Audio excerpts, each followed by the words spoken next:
Partia Demokratike prezantoi sot koalicionin për zgjedhjet parlamentare të 11 majit, Aleanca për Shqipërinë Madhështore. Kreu i Partisë Demokratike Sali Berisha deklaroi se ky koalicion përfaqëson elitat politike. Nderi jashtëzakonshëm tu drejtohem shqiptarëve bashkë me koalicionin më të fuqishëm që Shqipëria ka përjetuar në 32 vite. Tu drejtohem shqiptarëve në një moment historik të cilin ky komb vendos në përpjekjen më epike për t'u ndarë nga diktatura e dytë që kombi përjetoi 34 vite pas përmbysjes së diktaturës së parë. Kjo ditë është shumë e veçantë në historinë e përpjekjes së shqiptarëve për liri dhe dinjitet, për një Shqipëri të jetueshme, Made in Albania, madhështore, Shqipërinë e ëndrave të shqiptarëve. Ky koalicion që inaugurohet sot para shqiptarëve përfaqëson jo vetëm shumicën absolute në distancë të qytetarëve shqiptar, por përfaqëson në distancë elitën politike dhe të gjithanshme të kombit shqiptar. Ky koalicion ka në gjirin e tij vajza e djem,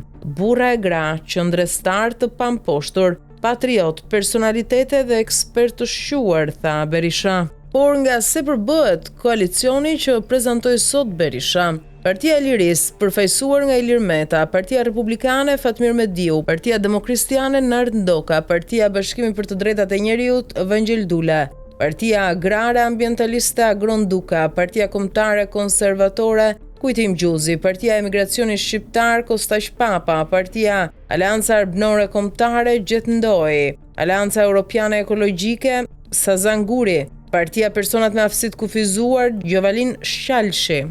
Partia Lëvizja Demokratike për Ndryshim Nikolin Staka, Lëvizja e Legalitetit Shpëtim Axhani, Partia Bashkimi Demokrat Shqiptar Ylber Valteri, Ora e Shqipërisë Zef Shtjefni, Lidhja Demokristiane Shqiptare Mhill Gecaj, Partia Kristian Demokrate Dimitër Muslia, Fryma e Re Demokratike Sali Sheu, Bashkimi Liberal Demokrat Arjan Starova, Balli Kombëtar Shqiptar Adriatik Alimadhi, Balli Kombëtar Demokrat Artur Roshi, Bashkimi Popullor i Pensionistëve Selami Janisheri, Partia për Europianizim dhe Integrimin e Shqipërisë Rivelino Çuno, Partia Rruga e Vërtet Shqiptare Muharrem Doda, Aleanca e Maqedonasve për Integrimin Europian Vasil Sterjovski dhe Partia për Drejtësi, Integrim dhe Unitet përfaqësuar nga kryetari Shpëtim Idrizi.